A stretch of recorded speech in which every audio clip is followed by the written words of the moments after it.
আজকে রান্না করব গরুর ঠ্যাং। কে কে গরুর ঠ্যাং পছন্দ করেন অবশ্যই কমেন্ট করে জানাবেন। এই তো দেখতে পাচ্ছেন গরুর ঠ্যাং আমাদের জন্য রেডি করে দিচ্ছে। হ্যালো দর্শক, আসসালামু আলাইকুম। সবাই কেমন আছেন? নতুন একটি রান্নার ভিডিওতে সবাইকে স্বাগতম জানাচ্ছি। দেখতে পাচ্ছেন গরুর ঠ্যাংগুলি সুন্দর করে ওয়াশ করে নিয়ে এরপর হচ্ছে সব ধরনের মশলা এখানে আমি হচ্ছে একের পর এক দিয়ে দিচ্ছি। এবং এই গরুর ঠ্যাংটা হচ্ছে আমাদের পরিচিত কসাইয়ের কাছ থেকে আনা হয়েছে, সেজন্য আমাদের সাইজ আমরা বলে দিয়েছিলাম, ওই সাইজ অনুযায়ী ওরা সুন্দর করে গরুর পাটা কেটে দিয়েছে। এরপরে হচ্ছে সব ধরনের মশলা দিয়েছি।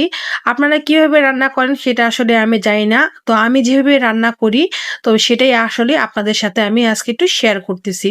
এরপরে গরুর পা দেওয়ার পর সুন্দর করে ওয়াশ করে তা দেওয়ার পর এরপরে হচ্ছে সব ধরনের মশলা দিয়ে সরিষার তেল দিলাম, তেজপাতা থেকে শুরু করে সবকিছু অ্যাড করে দিয়ে চুলায় বসিয়ে দিলাম সুন্দর করে হাতে মেখে পরিমাণ মতো পানি দিয়ে। কারণ হচ্ছে যেহেতু আমি প্রেসার কুকারে দিব না, আর গরুর পা বেশ অনেকক্ষণ রান্না করতে হয়।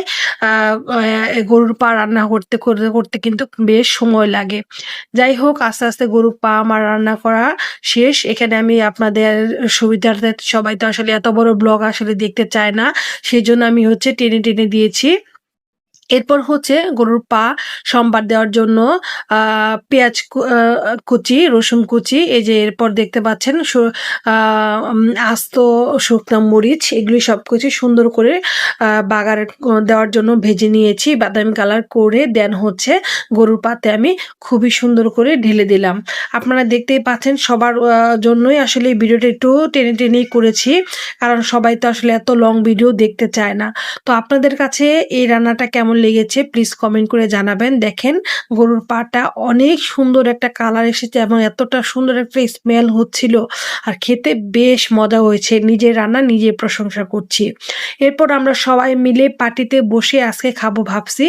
তো বাইরের থেকে পরোটা কিনে এনেছিল, পরোটা দিয়ে আমরা হচ্ছে গরুর পা দিয়ে বা গরুর নিহারি বলে, গরুর নিহারি দিয়ে আমরা খাবো। তো গরুর পায়ে নিহারি কে কে পছন্দ করেন প্লিজ কমেন্ট করে জানাবেন। গরুর পায়ে নিহারি খেতে কিন্তু আমার বেশ ভালো লাগে। এরপর হচ্ছে আনমন আমাকে একটু ভিডিও করে দিচ্ছিল। তো আ আমি আমি খাচ্ছিলাম। তো আনমন আমাকে বলছিল, "মা তুমি খাও, তোমাকে একটু আমি ভিডিও করে দেই।" তো আমার খেতে বেশ মজা লাগছিল। মাশাআল্লাহ বলবেন সবাই, আমার পরিবারের জন্য মন থেকে দোয়া করবেন। এই তো দেখতে পাচ্ছেন গরম, গরম পরোটা দিয়ে গরুর পায়ের নেহারি খেতে কিন্তু বেশ ভালো লাগে। তো আপনাদের কাছে এই ভিডিওটা কেমন লাগলো প্লিজ কমেন্ট করে জানাবেন। অবশ্যই সবাই ফুল ভিডিওটা দেখবেন।